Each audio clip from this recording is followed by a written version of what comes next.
and tree planting and things like that. We are quite an environmentally friendly company. Now I'm glad I was telling you that then, because on the right hand side what you can't see is Stirling Castle, also the Wallace Monument. Now the Wallace Monument is to the left of the castle, and on our right about now, but right in the thick of that fog there. How very awful that it's just at that bit there. Oh, you can just see the top of the Wallace Monument through the trees here on the right hand side.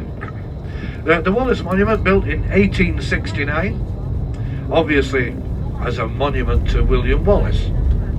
There it is. There are 480 stairs within the monument that will take you to a viewing platform at the top. And you don't need to take the stairs all in one go. There's 4 different levels of exhibition, and as I've already mentioned, a wee step ahead in my eyes anyway. Now I did point out the sign that said Falls of Dockard, pointing down to the road on the right as we came round that bend. There's not many of my colleagues, in fact I don't think any of my colleagues, talk about the Falls of Dockard, but I do, and the reason I do is that the tour that we're on today is a fantastic tour to see a lot of Scotland in a short amount of time, round about 12 and a half hours. We cover somewhere around 425 miles, which is around 750 kilometers, I believe. All day for this. The road opens up to the absolute beauty that is Glencoe. Now I am absolutely sure that wherever you've been in the past, wherever you go in the future, the next 5 miles or so will forever remain within at least the top 5 of the best places you have ever been. If it doesn't, let me know where you've been or where you're going, because I want to go too. I have gone from driving double-decker buses around one of the most beautiful cities in the world to still, even now, regularly having this as a view from my office window. And if that doesn't make me one of the luckiest people there is, I really don't know what does. And what a beautifully clear day we've chosen. Because I can assure you, Glencoe has its own weather system.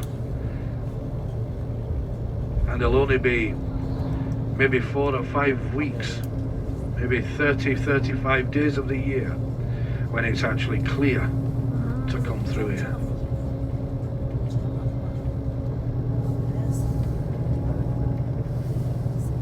On the left hand side we have Glencoe Ski Resort. This road's going to get a little bit bumpy just here, folks, just hold tight. There you go, yeehaw.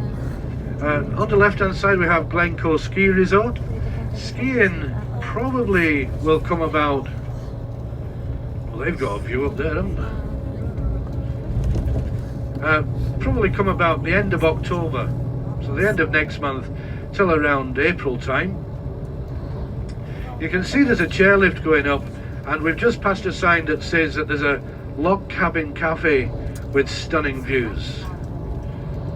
Maybe if you come along in your car, in your rent-a-car in the future, it's worth going up. There's no log cabin cafe at the moment. It sadly burnt down at the beginning of this year, but there is still a cafe. They've made something else and are rebuilding the log cabin cafe.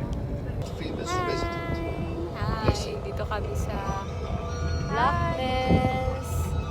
Loch Ness. Loch Ness.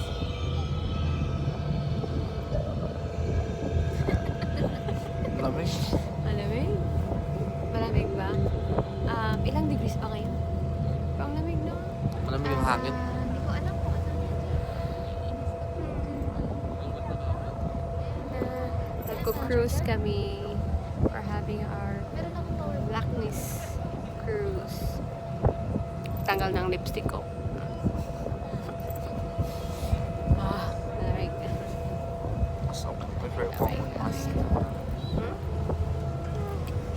Ito yun, Blackness Cruise. Loch Ness by Jacobite takes its name from the Jacobites, those who believed the lawful kings of Scotland were James VII and II and his descendants, who had been ousted from the British throne during the 1689 rebellion. Faithfully planning to liberate Victoria was the Highland way of life. Looking backward further than that, with mass immigration, over 1746 of the population of Scotland lived in the Highlands. Afterwards, less than a third. The outlook for the Highlands was bleak indeed.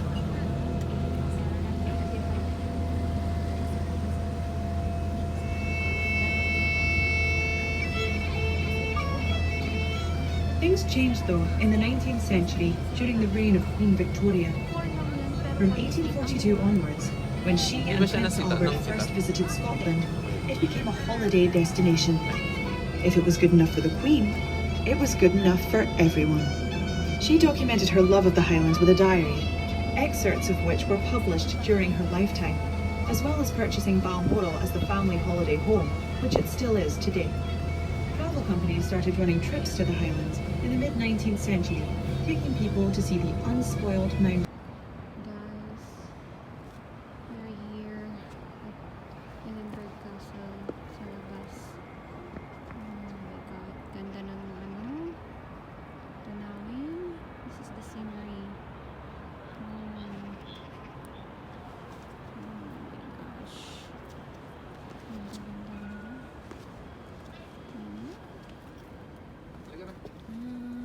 Sa labas pa kami nito ha.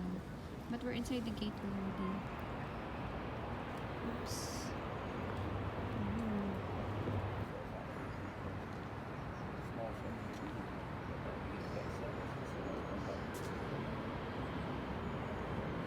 Ang ganda ng view ng castle, no? Location. Kita ka lahat eh, 360 degrees. Sabi? Di ba, makikita mo natin. So, sa center rin siya.